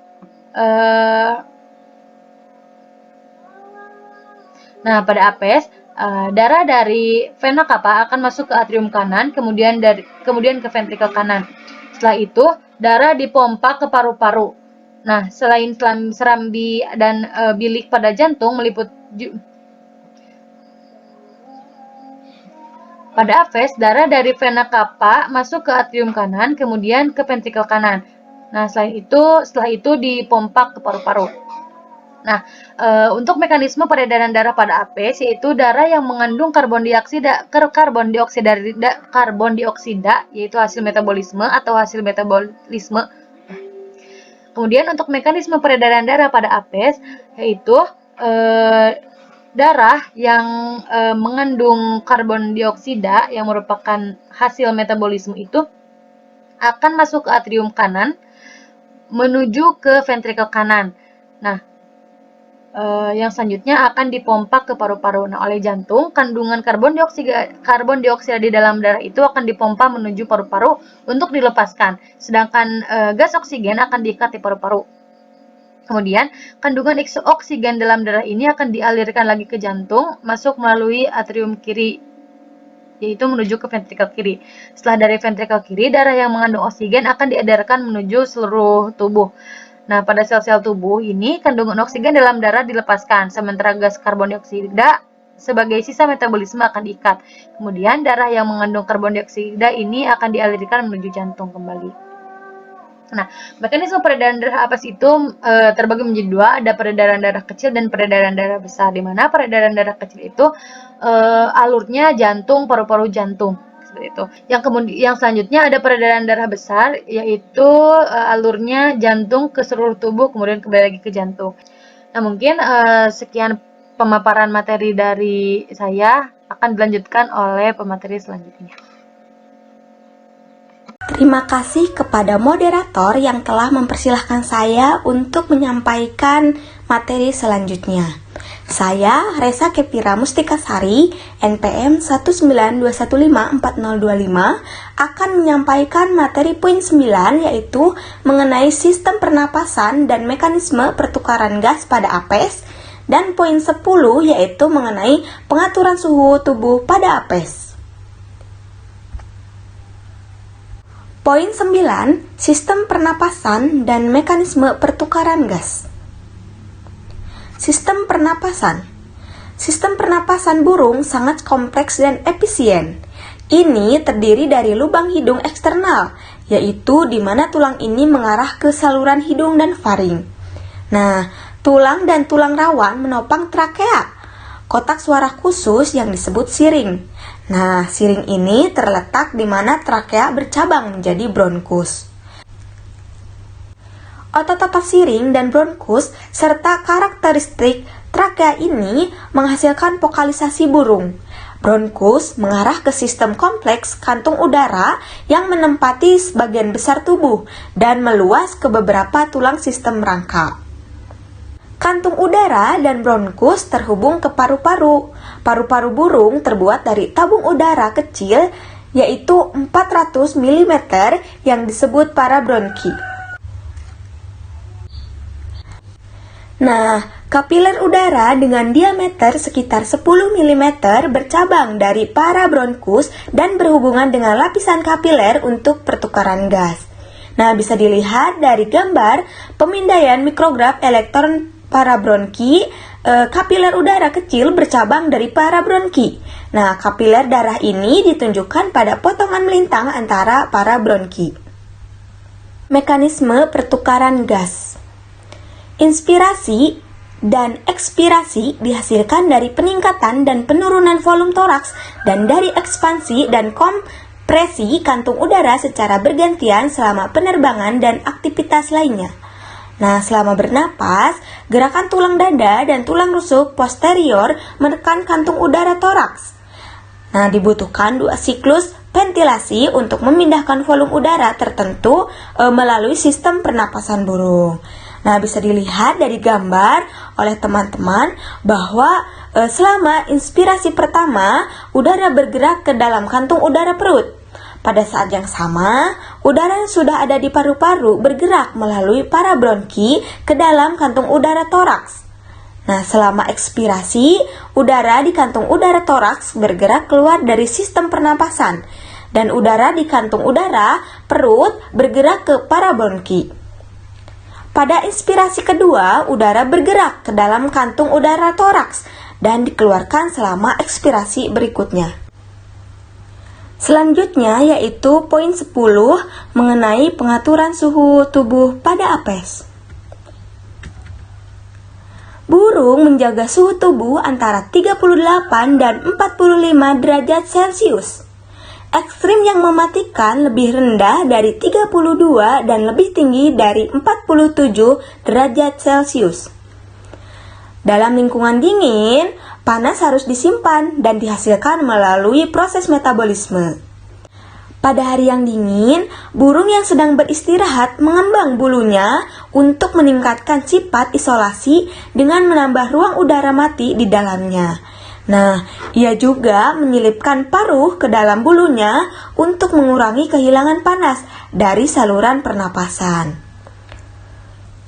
Bagian burung yang paling terbuka adalah kaki dan tarsi, yang tidak memiliki otot berdaging atau suplai darah yang banyak. Suhu di ekstremitas ini dibiarkan turun mendekati titik beku untuk mencegah hilangnya panas. Pertukaran panas berlawanan arus antara darah hangat yang mengalir ke tungkai dan kaki dan darah dingin yang mengalir ke inti tubuh dari tungkai dan kaki mencegah hilangnya panas yang berlebihan di kaki. Nah, panas dikembalikan ke inti tubuh sebelum pergi ke ekstremitas dan hilang ke lingkungan. Menggigil juga akan menghasilkan panas dalam cuaca dingin yang ekstrim. Nah, peningkatan metabolisme selama bulan-bulan musim dingin ini membutuhkan makanan tambahan. Sekian pemaparan dari saya. Terima kasih atas perhatiannya. Assalamualaikum warahmatullahi wabarakatuh. Perkenalkan, nama saya Dini Fidinia, NPM 1921546068 dari kelompok 3 AFES. Di sini saya akan mencoba untuk menjelaskan materi tentang sistem saraf dan sensori pada AFES. Yang pertama, sistem saraf pada AFES, contohnya pada burung. Nah, sebagian besar burung ini kan memiliki visi yang sangat baik dan tercermin dalam struktur otak. Ada lobus optik besar dan otak tengah yang memproses informasi visual diperbesar. Otak burung memiliki belahan otak yang berkembang dengan baik, cerebellum dan lobus optik. Inti dari otak besar, punggung ventricle, telah membesar menjadi pusat integratif utama, mengendalikan aktivitas seperti makan, bernyanyi, terbang, dan semua aktivitas reproduksi naluri yang kompleks. Nah, otak burung ini jauh lebih besar daripada reptil, karena pembesaran belahan otak, termasuk pada korpus radiatum. Nah, otak tengah juga menerima input sensorik dari mata. Nah, seperti pada reptil, otak belakang ini meliputi otak kecil dan medula oblongata yang mengordinasikan aktivitas motorik dan mengatur laju jantung dan pernapasan. Nah, masing-masing mengordinasikan aktivitas motorik dan mengatur detak jantung dan pernapasan. Nah, kemudian ada sistem sensori, yaitu penglihatan. Penglihatan adalah indera yang paling penting bagi kebanyakan burung. Struktur mata burung ini mirip dengan vertebrata lain, tetapi mata burung jauh lebih besar dibandingkan dengan ukuran tubuh vertebrata lainnya, sehingga banyak otak atas dan kembali di tengkorak untuk mengakomodasi mereka. Posisi mata di kepala juga mempengaruhi derajat penglihatan binokular. Mata biasanya agak rata dalam arah anteroposterior, namun mata burung pemangsa menonjol ke depan karena kornea yang menonjol. Burung memiliki mekanisme pemfokusan ganda yang unik. Struktur seperti bantalan, yaitu mirip dengan reptil, mengontrol lengkungan lensa, dan otot ciliaris mengubah lengkungan kornea. Pemfokusan ganda hampir seketika memungkinkan seekor osprey atau burung pemangsa lainnya untuk tetap fokus pada ikan selama penurunan yang singkat, tetapi sangat cepat. Retina mata burung tebal dan mengandung sel batang dan kerucut. Batang aktif di bawah intensitas cahaya rendah dan kerucut aktif di bawah intensitas cahaya tinggi. Nah, kemudian tidak seperti vertebrata lainnya, beberapa burung ini memiliki dua fovea per mata, yang di tengah retina kadang-kadang disebut fovea pencarian, karena memberikan burung itu sudut pandang monokular yang lebar. Fovea lainnya berada di tepi posterior retina. Ini berfungsi dengan fovea posterior mata yang lain untuk memungkinkan penglihatan binokular. Fovea posterior disebut juga fovea pengejar karena penglihatan binokular menghasilkan persepsi kedalaman yang diperlukan untuk menangkap mangsa. Kata pencarian dan juga pengejaran tidak dimaksudkan untuk menyiratkan bahwa hanya burung pemangsa yang memiliki kedua fovea ini. Burung lain menggunakan fovea pencarian untuk mengamati landscape di bawah mereka selama penerbangan dan fovea pengejaran ketika persepsi ke dalam diperlukan, seperti saat mendarat di cabang pohon. Nah, posisi mata di ketua kepala juga mempengaruhi derajat penglihatan binokular. Nah, seperti pada gambar di samping, merpati memiliki mata yang terletak jauh di sisi kepala mereka, memberi mereka bidang bermata hampir 360 derajat. Tetapi bidang teropong sempit, mereka tidak harus mengejar makanan mereka seperti biji-bijian, dan bidang pandang bermata lebar membantu mereka tetap waspada terhadap pemangsa saat diletakkan di tanah. Kemudian, elang dan burung hantu ini memiliki mata jauh lebih ke depan di kepala. Nah, ini meningkatkan bidang pandang binokular mereka dan dengan demikian mengurangi bidang pandang bermata mereka. Kemudian selanjutnya ada pendengaran. Burung ini memiliki sensitivitas pendengaran yang sebanding dengan manusia, meskipun kepala mereka jauh lebih kecil. Kebanyakan burung memiliki pendengaran yang berkembang dengan baik. Bulu-bulu halus dan longgar yang disebut auriculars menutup mata telinga luar, ditutupinnya. Nah, struktur telinga tengah dan dalam mirip dengan reptil. Sensitivitas telinga burung 100 hingga 15.000 Hz mirip dengan telinga manusia, yaitu 16 hingga 20.000 Hz. Burung memiliki membran tipani secara proporsional jauh lebih besar yang meningkatkan sensitivitas terhadap cahaya. Selain itu, koklea memiliki sekitar 10 kali sebagai sel rambut banyak persatuan panjang dari koklea mamalia. Nah, burung hantu ini memiliki pendengaran yang paling tajam di kalangan burung dan juga dapat mengisolasi suara yang sangat akurat, bahkan dalam kegelapan lengkap. Burung hantu ini memiliki wajah khas roof bulu kaku yang bertindak sebagai reflektor parabola suara yang berfokus dan menguatkan suara. Beberapa roofs adalah asimetris dan asimetris yang roof serta asimetris dalam penempatan vertikal dari telinga, meningkatkan kemampuan burung hantu untuk mengisolasi suara dalam ruang 3 dimensi. Kemudian ada penciuman. Nah, penciuman tampaknya memainkan peran kecil dalam kehidupan kebanyakan burung. Sebagian besar burung ini memiliki rasa kurang berkembang penciuman, tetapi beberapa kelompok yang memiliki rasa yang baik penciumannya, misalnya pada kiwi yang memiliki lubang luar terbuka di dekat pangkal paruh dan menggunakan penciuman untuk menemukan mangsanya.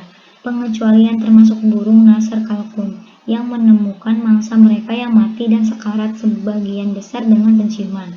Selain itu, burung bangkai atau kalkun ini memiliki rasa berkembang dengan baik penciuman dan juga dapat menemukan bahkan bangkainya ditutupi dengan sangat cepat. Beberapa spesies burung menggunakan indera penciumannya untuk bernavigasi, mencari makan, atau bahkan untuk membedakan individu lain. Nah, kemudian ada ekskresi dan osmoregulasi pada aves. Nah, ekskresi pada aves yaitu pada burung. Organ ekskresi pada burung yaitu ada paru-paru, sepasang ginjal, metanefros, dan kulit. Ginjal pada burung berwarna kecoklatan pada burung. Saluran ekskresi, saluran kelamin, dan saluran pencernaan menyatu dan bermuara pada kloaka karena tidak memiliki kantung kemih. Nah, kemudian ginjal dihubungkan ureter ke kloaka karena burung tidak mempunyai vesika urinaria. Tubulus ginjal ini membentuk lengkung Henle berukuran kecil. Air dalam tubuh disimpan melalui proses reabsorpsi di tubulus. Nah, di dalam kloaka juga terjadi reabsorpsi air untuk menyimpan air dalam tubuh. Sampah nitrogen diekskresikan sebagai asam yang dikeluarkan melalui kloaka sebagai kristal putih yang bercampur feses. Kemudian yang terakhir ada osmoregulasi. Pada burung, pengaturan keseimbangan air ternyata berkaitan erat dengan proses mempertahankan suhu tubuh. Nah, beberapa burung ini memiliki kelenjar garam supraorbital yang mengalirkan kelebihan natrium klorida melalui lubang hidung ke luar tubuh. Nah, ini sangat penting pada burung laut yang minum air laut dan memakan invertebrata yang mengandung sejumlah besar garam dalam jaringan mereka. Nah, kelenjar garam ini dapat mengeluarkan garam dalam larutan yang 2-3 kali lebih pekat daripada cairan tubuh lainnya. Oleh karena itu, kelenjar garam mengompensasi ketidakmampuan ginjal untuk mengkonsentrasikan garam dalam urin. Mungkin sekian presentasi dari saya. Terima kasih. Assalamualaikum warahmatullahi wabarakatuh. Di sini saya akan menjelaskan mengenai sistem reproduksi. Nah, pada umumnya semua sistem reproduksi pada apes ataupun burung yaitu dengan cara bertelur atau ovipar. Istilah lainnya itu dengan fertilisasi secara internal. Nah, kemudian telur akan dierami oleh induk hingga menetas karena embrio pada telur memerlukan suhu tertentu untuk pertumbuhan dan perkembangannya. Organ reproduksi berada di daerah perut punggung, di sebelah ginjal. Testis dipasangkan dan tubulus melingkar atau vasa differentia mengalirkan sperma ke kloaka. Pembesaran vasa differentia vesicula seminalis adalah tempat penyimpanan sementara dan pematangan sperma sebelum kawin. Testis membesar selama musim kawin, kecuali unggas air dan burung unta tertentu. Nah, burung ini tidak memiliki organ intromiten, jadi spermanya itu dipindahkan melalui kontak kloaka ketika jantan menunggangi betina. Nah, pada betina, 2 ovarium terbentuk selama perkembangan, tetapi biasanya hanya ovarium kiri yang berkembang penuh. Dapat dilihat di gambar di samping sebelah kanan, di mana sebuah lubang besar berbentuk corong atau sering disebut dengan ostium, saluran telur menyelubungi ovarium dan menerima telur setelah ovulasi. Telur dibuahi di bagian atas saluran telur dan albumen yang disekresikan oleh daerah kelenjar dari dinding saluran telur secara bertahap mengelilingi zigot saat ia menyelesaikan perjalanannya. Kelenjar cangkang di bagian bawah saluran telur menambahkan cangkang. Nah, opiduk membuka ke dalam kloaka. Nah, banyak burung membangun wilayah sebelum kawin, meskipun ukuran dan fungsi sangat bervariasi di antara spesies. Wilayah umumnya memungkinkan burung untuk kawin tanpa gangguan. Mereka menyediakan lokasi sarang dan terkadang sumber makanan untuk orang dewasa dan keturunannya. Burung yang berkembang biak mempertahankan wilayah mereka dan mengusir penyusup dari jenis dan spesies yang sama. Nah, untuk selanjutnya terdapat gambar sistem reproduksi jantan dan betina. Nah, ayam jantan menunggangi ayam betina. Nah, di sana terdapat gambar organ reproduksi jantan, di mana sistem reproduksi pada ayam jantan terdiri dari testis, epididymis, dan ductus deferens, yang masing-masing berjumlah sepasang serta sebuah falus yang homolog dengan penis sebagai organ kovulasi pada ayam jantan. Nah, sedangkan untuk sistem reproduksi betina, itu terdapat ovarium, opiduk. Nah, pada ayam ini, opiduknya itu terbagi menjadi beberapa bagian. Yang pertama ada infundibulum, yang kedua ada magnum, yang ketiga ada isthmus, yang keempat ada uterus, yang kelima ada vagina, dan yang keenam ada kloaka. Nah, selanjutnya penjelasan mengenai sistem reproduksi jantan, di mana tadi telah disebutkan bahwa sistem reproduksi pada ayam jantan terdiri dari testis, epididymis, dan ductus deferens. Nah, yang pertama, testis berbentuk seperti kacang dengan panjang kurang lebih 5 cm, berwarna putih selama musim kawin dan akan menjadi kekuning-kuningan pada masa tenang atau molting. Dan juga terjadi perubahan ukuran menjadi separuh dari ukuran awal. Yang kedua, ejakulat yang dihasilkan ayam jantan muda umumnya tidak mencapai 1 ml. Yang ketiga, epididymis berdekatan atau menempel pada testis. Yang keempat, ductus deferens bermuara pada bagian papilia di daerah erudum yang merupakan muara dari ureter.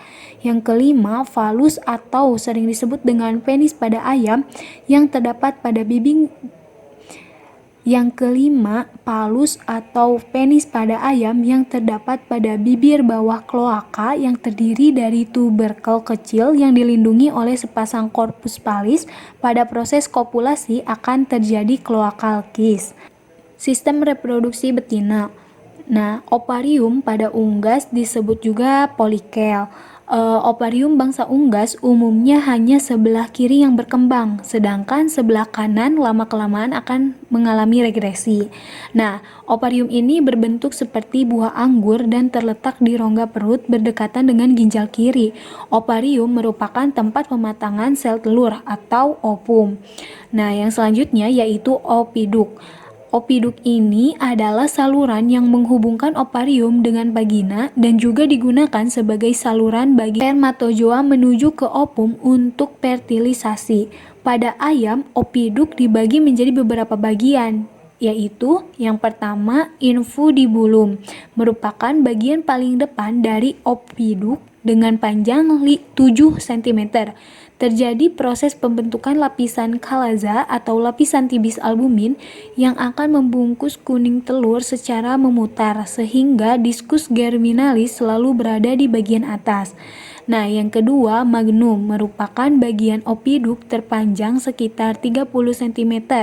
Fungsi dari magnum sendiri yaitu menghasilkan albumin sehingga telur nantinya memiliki dinding yang tebal dan berlipat.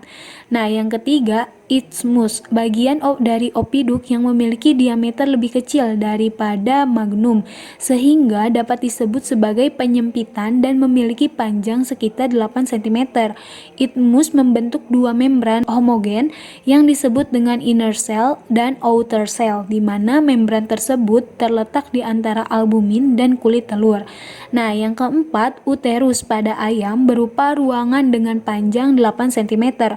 Pada uterus terjadi pembentukan kerabang telur yang merupakan lapisan kutikula dan juga terjadi deposisi kulit dan pigmen telur.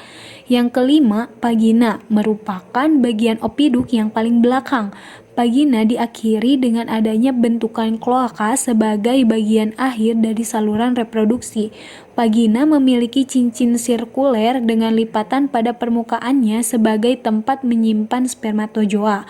Nah, untuk yang selanjutnya yaitu kloaka, merupakan lubang buang urin dan feses yang disebut manur pada unggas serta tempat berakhirnya saluran reproduksi.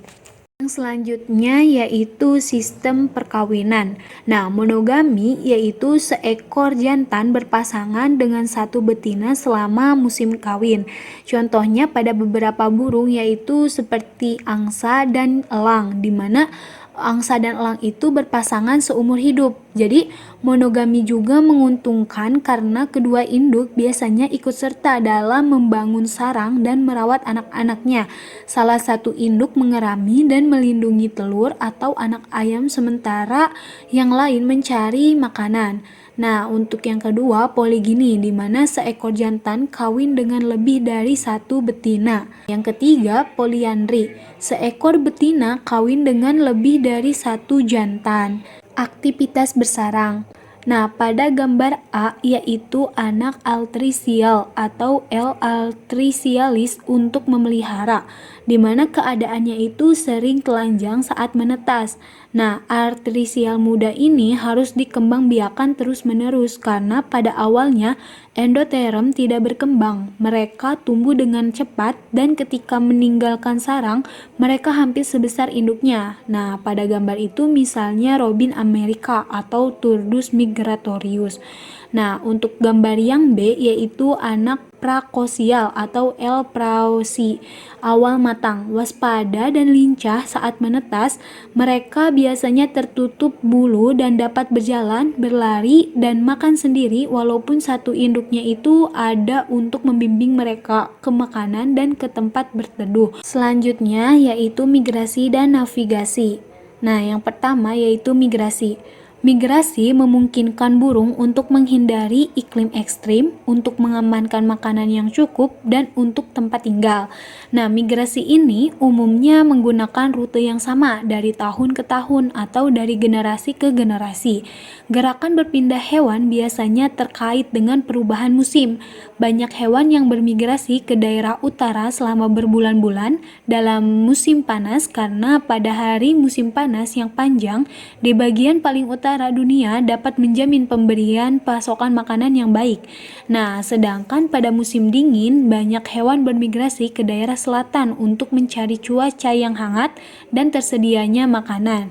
Nah, untuk yang selanjutnya yaitu navigasi, di mana burung ini menggunakan dua bentuk navigasi. Yang pertama yaitu navigasi berbasis rute, yaitu melibatkan pelacakan landmark atau visual atau auditory pada perjalanan keluar sehingga landmark tersebut dapat digunakan dalam urutan terbalik pada perjalanan pulang.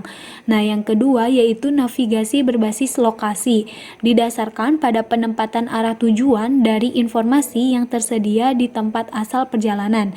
Ini melibatkan penggunaan kompas matahari, isyarat langit lainnya, dan atau medan magnet bumi. Nah, Seekor burung mengandalkan matahari dan cahaya terpolarisasi untuk menavigasi pada hari-hari cerah, tetapi ia dapat beralih ke penginderaan arah magnetis pada hari-hari yang sangat mendung. Dalam kedua kondisi tersebut, burung dapat menggunakan bau lokal dan pengenalan rockmark saat mendekati rumahnya, di mana lensa burung transparan terhadap sinar ultraviolet dan fotoreseptor mereka meresponnya, memungkinkan mereka untuk mengarahkan menggunakan matahari, bahkan pada hari berawan. Isyarat orientasi ini disebut kompas matahari, karena matahari bergerak melalui langit antara matahari terbit dan terbenam. Burung menggunakan jam internal untuk melihat bahwa matahari terbit di timur, kira-kira di atas kepala pada siang hari, dan terbenam di barat. Jam biologis burung yang bermigrasi dapat diubah. Sekian presentasi dari saya kembalikan kepada moderator. Baik, sekian pemaparan materi dari kelompok kami. Mohon maaf apabila terdapat kesalahan dan kekeliruan. Dan bagi rekan kelompok yang ingin bertanya, kami persilahkan. Terima kasih. Wassalamualaikum warahmatullahi wabarakatuh.